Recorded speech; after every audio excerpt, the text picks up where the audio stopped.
भाई, तबीयत कैसी है? ठीक ठाक। बिस्मिल्लाहिर्रहमानिर्रहीम। सबका पहिरीं तव्हांजो शुक्रगुज़ार आहियूं। अॼु तरक़ी पसंद हाउस ते असांजो सेंट्रल कमेटी जो इजलास जारी हुयो ऐं आहे, जंहिंजा समूरा शरीक तव्हां सां गॾु बीठा आहिनि। दरअसल सियासी तंज़ीमी समूरी एजेंडाउनि सां गॾोगॾु हिकिड़ी जेका मुख्य एजेंडा आहे उहा आहे कराची, जेके अॼु नयूं नयूं ॿोलियूं ॻाल्हायूं पियूं वञनि त कराची को वफाक के हवाले किया जाए। कराची का सत्यानाश हो गया है। कराची में बरसात का पानी जो है वो निकाल नहीं हो सकता, गंदगी के ढेर बन गए। तो मैं इमरान खान उनकी सरकार से पूछना चाहता हूँ, इमरान खान बेचारा इतना गरीब है कि शायद उसे हिस्ट्री का पता नहीं है, पाकिस्तान की तारीख का पता नहीं है। वो दुनिया भर के हवाले देता है, मदीना रियासत वगैरह सब कुछ, लेकिन उसे पाकिस्तान की हिस्ट्री का पता नहीं है कि पाकिस्तान बनने के बाद 1948 से लेकर फिर 1 यूनिट का ज़माना 71 तक, 70 की इलेक्शन तक जब ये टूटा 1 यूनिट, तो उस वक्त तक कराची वफाक के कब्जे में था डायरेक्ट। हमने जो आपको कराची दिया, पाकिस्तान को हम सिंधियों ने जो कराची दिया, तब कोई माइग्रेशन नहीं हुई थी अभी, न अफगानिस्तान से कोई पनाहगीर आया था, न हिंदुस्तान की तकसीम हुई थी, वहां से कोई लोग आए थे। जब हमारे पास कराची था तो कराची की गलियां रोजाना पानी से धोई जाती थी, धुलती थी। उस जमाने में इतनी बड़ी पोश गाड़ियां नहीं होती थी, ऊंट गाड़ियां, घोड़े गाड़ी और गधे गाड़ी चलती थी। उसके बावजूद भी हमारा कराची का शहर एक साफ सुथरा शहर, जदीद शहर दिखाई देता था। दहशतगर्दों ने अब तब तक कराची में खून की होलियां नहीं खेली थी, हमारे रस्तों को खून से आलूदा नहीं किया था। तो मैं अभी पूछना चाहता हूं आपसे कि 70, उसके बाद जनरल ज़िया का पूरी 11 साल की मार्शल लॉ कराची वफाक के हवाले था। जनरल मुशर्रफ के 10 साल कराची वफाक के कब्जे में था। तो पाकिस्तान के 73 साल अरसे में पूरे 42 साल कराची जो है वफाक के कब्जे में था, सीधा वफाक के कब्जे में। तो आपने कौन सी कराची में जो है वो गुलो गुलजार बनाया कराची को? आपकी हालत ये है कि पीने का साफ पानी अभी तक आपने नहीं पहुंचाया कराची के लोगों को। अभी भी गरीब मिडिल क्लास आदमी, फ्लैट में रहने वाला आदमी, वो कंटेनर से पैसे देकर पानी मंगवाता है, तब वो अपने मुंह को ब्रश कर सकता है। आप पानी नहीं दे सकते, आप अमन कायम नहीं कर सकते। इतनी बड़ी रेंजर्स बैठी हुई है कराची में, इतने पुलिस फोर्स बैठे हुए हैं। आधी कराची कैंट है जहां सीधा वफाक की हाकमियत होती है। तो अब क्या आप कराची को वफाक के हवाले करेंगे और कराची जो है वो पेरिस बन जाएगा और लंदन बन जाएगा और जदीद दुनिया का मुल्क बन जाएगा? ये सिर्फ सीधा बताएं कि आपको कराची के समंदर को कब्जा करना है। चलो मैं भी आपको बता दूं, शिपिंग की कॉर्पोरेशन जो है, शिपिंग की मिनिस्ट्री जो है, वो वफाक के मातहत है या सूबे के मातहत? मवासलात की, ये समंदर की, ओवरसीज की, सी पोर्ट्स, ये वफाक के मिनिस्ट्री आए या सूबों को आपने इख्तियार मुंतकिल किया? तेल और गैस किसके कब्जे में है? डायरेक्ट तेल और गैस की जो मिल्कियत है वो वफाक के पेट में हड़प है। तो बाकी आप क्या कहना चाहते हैं? आप वाइसराय बिठाना चाहते हैं? जैसे अंग्रेजों के जमाने में वाइसराय आते थे और आकर मलका बरतानिया के हुक्म चलाते थे। इमरान खान साहब इस्लामाबाद से कोई वायसराय बिठा के कराची में और कराची को हुक्मरानी करेंगे और कहेंगे कि अब कराची में अमन कायम हो रहा है। तो मैं कहना चाहता हूँ ये जितनी भी जबानें बोली जा रही हैं गलत है। वज़ीर आज़म साहब कहते हैं, फरमाते हैं कि मैं कराची के लोगों को अकेला नहीं छोड़ सकता। कराची के लोगों की ख्वाहिश है। कौन से कराची के लोग भाई? जो तुमने बिठाए, जो जनरल ज़िया ने बिठाए, जो फौजी आमरीतों के ज़माने में आए, उनको आप कराची का मालिक समझते हैं।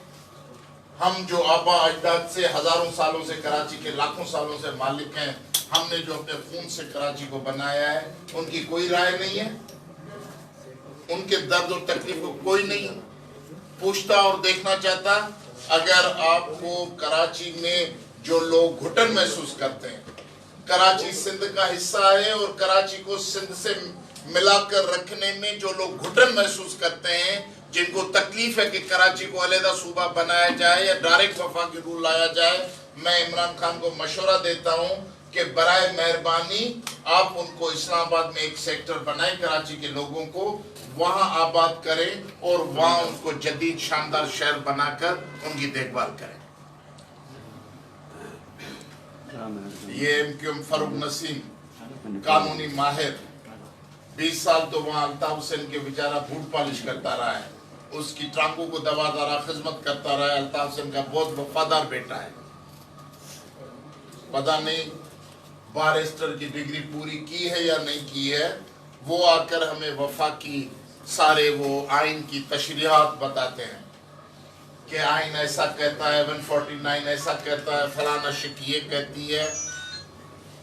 तो मैं कहता हूँ मेरे भाई, पहली दफा 1987 में जनरल ज़िया के जमाने में पहला आपका मेयर कराची का फारूक सत्तार बना था, पहला मेयर। 1987 से लेकर अभी तक आप कराची के मालिक बने बैठे हो। 33 साल डायरेक्ट इनडायरेक्ट रूल एमक्यूएम का रहा है कराची के बल्दियाती इदारों पर। ये म्युनिसिपल कमेटी, म्युनिसिपल कॉर्पोरेशन, ये बिल्डिंग कंट्रोल अथॉरिटी और ये सारी कच्ची आबादियां, इस सब के आप लोग अमन अमान के आप मालिक रहे हैं। ये किसने कराची में इतनी कच्ची आबादियां कर दी हैं?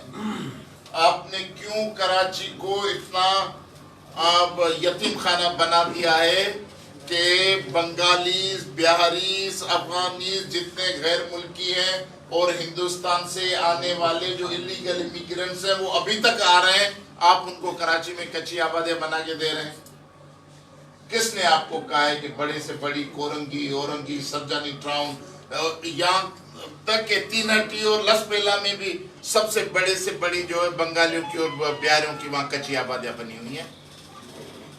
आप लोगों को रोक नहीं सकते। मुसलसिल लोग आ रहे हैं। अगर कोई सैलाब ज़िदा आदमी लाड़काना से और दादू से निकलकर कराची आता है तो आपको एतराज होता है कि ये सिंधी जो है वो कराची में घुस गए, लेकिन बाजोड़ और फवाद से जो आता है उस पर कोई एतराज नहीं। अफगान पनागीर आता है उस पर कोई एतराज नहीं। कोई फैसलाबाद और पिंडी का पंजाबी आता है उस पर आपको एतराज नहीं। लेकिन कबायली झगड़ों के सताए हुए लोग और सैलाब के सताए हुए लोग, बेरोजगारी के मारे लोग के लोग जो है वो कराची में कब्जा कर रहे हैं। ये लैंग्वेज नफरत की जबान है, हम इसकी मजम्मत करते हैं। पहले आप सिंध के वजीर आला हमने नहीं मुंतखब किया, हमने मुंतखब वजीर आला मुराद अली शाह को। ये आपकी कोटा पे आया हुआ वजीर आला है। पीपल्स पार्टी को 40 साल से इस्लामाबाद में बैठे हुए लोग उसको कोटा पे वोट डलवाते हैं और उसी कोटा पे इनको हुकूमतें देते हैं कि वो फैसिलिटेट करें, इनको हुक्मरानी में फैसिलिटेट करें, जो उनके नाजायज काम है उनको फैसिलिटेट करें। रियाज मलिक, बहरिया के रियाज मलिक को क्यों जमीनें दी जा रही हैं? डीएचए को 20-20 हजार एकड़ जमीन क्यों दी जा रही है? एएसएफ को क्यों दी जा रही है? یہ ساری زمینیں ہماری بندر بانٹ کر کے یہی پیپلز پارٹی کے وزیر مشیر یہ سب دے رہے ہیں، اور اسی لیے آپ ان کو بٹھاتے ہیں کہ آپ کی یہ خدمت داری کریں، اور پھر ہمیں تانے دیتے ہیں کہ یہ جو وڈیرے سندھ میں بیٹھے ہیں، یہ دادو کا جو وزیر اعلیٰ بیٹھا ہے وہ کراچی کے لوگوں کی خدمت نہیں کرتا۔ تو یہ آپ کے بٹھائے ہوئے لوگ ہیں، آپ کے تحفے ہیں۔ سندھ کے لوگ کبھی بھی کسی بھی طور پہ آپ ایک الیکشن فیئر اور فری کر کے دکھائیں سندھ میں، یہ جاگیردارانہ معاشرہ، یہ وڈیر کا نظام آپ کو ہوا میں دھڑام سے گرتے ہوئے نظر آئے گا۔ لوگ دل سے ان کو نہیں چاہتے، لیکن آپ کے سسٹم کی وجہ سے، آپ کے الیکشن کے طریقہ کار کی وجہ سے، آپ کی انجینئرنگ کی وجہ سے یہ بار بار جاگیردار جو ہے وہ منتخب ہو کر آتے ہیں اور حکومت پہ قبضہ کرتے ہیں۔ ہم اس سوچ کو رد کرتے ہیں، مذمت کرتے ہیں اگر کوئی سوچتا ہے۔ ہم کہتے ہیں کہ پاکستان کو آئین کے بنیاد پہ چلایا جائے۔ ہم اپنی مکمل خود مختاری کے لیے 73 کے آئین کو ناکافی سمجھتے ہیں کہ 73 کا آئین ناکافی آئین ہے، جو صوبے اور جو قومیں ہیں پاکستان کے فیڈریٹنگ یونٹس ہیں ان کے احساسات کی ترجمانی نہیں کرتا۔ اس کے باوجود ہم 73 کے آئین کے سائے تلے رہتے ہیں، اس کو قبول کرتے ہوئے ہم مطالبہ کرتے ہیں کہ پاکستان کو 73 کے آئین کے تحت چلایا جائے، اور 73 کے آئین میں کوئی ایسی شک نہیں ہے جو آپ کو کہے کہ آپ وزیر اعلیٰ کو بائی پاس کریں، آپ جو اسمبلی کو بائی پاس کریں اور کسی صوبے کا ایک ٹکڑا کاٹ کے آپ ڈائریکٹ یا فیڈرل رول لے آئیں۔ اگر آپ کو آئین کی پاسداری کریں گے تو آپ کے لیے ہماری دل میں احترام ہوگا، آپ کی قدر ہوگی۔ اگر آپ آئین کو ایک طرف دھکیل کر ایکسٹرا کانسٹیٹیوشنل کوئی بھی قدم کرنا چاہتے ہیں تو ہم سارے سندھ کے لوگ مطالبہ کریں گے کہ سب سے پہلے آئین کے آرٹیکل 6 کے تحت آپ کو عدالت میں کھڑا کر کے آپ کو سزا دی جائے، قرار واقع سزا دی جائے۔ اگر آپ سارے سندھ کو اس طرف دھکیلنا چاہتے ہیں، ابھی کوئی یہاں علیحدگی کی تحریک نہیں ہے، چند لوگوں کی ایک رائے ہے، چند لوگوں کی ایک رائے ہے، اس رائے کی بنیاد پہ ہمارے سینکڑوں نوجوان مارے جا چکے ہیں، مسنگ ہے، ٹارچر سیلوں میں ٹارچر انہوں نے برداشت کیا ہے۔ یہ کوئی سندھ کے عوام کی اکثریت کی رائے نہیں ہے کہ ہم پاکستان کو توڑنا چاہتے ہیں یا پاکستان کے علیحدہ رہنا چاہتے ہیں۔ ہم سمجھتے ہیں ہمارے بچوں کا مستقبل یہی ہے کہ پاکستان ایک باوقار ملک رہے، مضبوط ملک رہے، اور وہ اس طرح مضبوط رہے کہ سندھی، بلوچ، پشتون، پنجابی یہ چاروں صوبے جو ہیں وہ مضبوط تر ہوں، اور ان قوموں کو اپنے اپنے وطن پہ مکمل اختیار ہو۔ جب قومیں خوش ہوں گی، عوام خوش ہوگا تو وہ ملک طاقتور اور خوشحال ہوگا۔ تو اگر آپ ایسے فیصلے کریں گے ایکسٹرا کانسٹیٹیوشنل، تو ہم سمجھتے ہیں کہ آپ سندھ کی اکثریت کو اس طرف دھکیل رہے ہیں کہ وہ بھی پاکستان سے علیحدگی کی جو راہ ہے، جو نعرہ ہے، جو نقطہ نظر ہے، اس کے ہمدرد بنے، یا آپ ان کو ہاتھ پاؤں باندھ کر انہی کھائی میں دھکیل رہے ہیں، جو ہمارے لیے تو تباہی کا رستہ ہوگا، لیکن آپ کے لیے بھی کوئی خوشی کا پیغام نہیں ہوگا۔ ہمارے بچے جلیں گے تو آپ کے گھر میں بھی امن نہیں ہوگا۔ اس کے لیے ہم کہنا چاہتے ہیں کہ اس ملک میں کوئی ایکسٹرا کانسٹیٹیوشنل قدم نہ اٹھایا جائے۔ اس سے یہ مطلب قطعی نہیں لیا جائے کہ میں پاکستان پیپلز پارٹی کی حکومت کا دفاع کرتا ہوں، میں اپنے وطن کا دفاع کرتا ہوں۔ سندھ میری ماں ہے، ہم سب کی ماں ہے۔ ہم سارے سندھی روحانی طور پہ، رومانوی طور پہ سندھ سے جڑے ہوئے ہیں۔ سندھ کا ایک انچ بھی ہم کسی کو دینے کے لیے تیار نہیں ہے۔ 5 کروڑ سندھ کے انسان ہم اپنی ماں کے استحکام اور قومی وحدت کی بقا کے لیے مرنے، لڑنے، جھگڑنے کے لیے تیار رہیں گے۔ 1 इंच भी किसी को देने के लिए तैयार नहीं होंगे।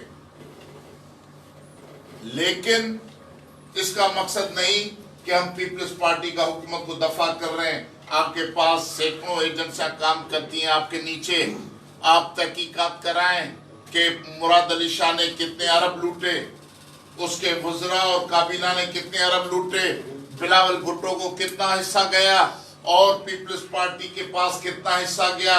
आप उन एजेंसियों के मार्फत वजीर आला समेत जितने भी करप्ट MP MNA हैं उनको अदालत के कटड़े में खड़ा करके सबूत पेश करके उन्हें करार वाक़ई सजा दें, उन्हें टांगें। हम आपके साथ होंगे।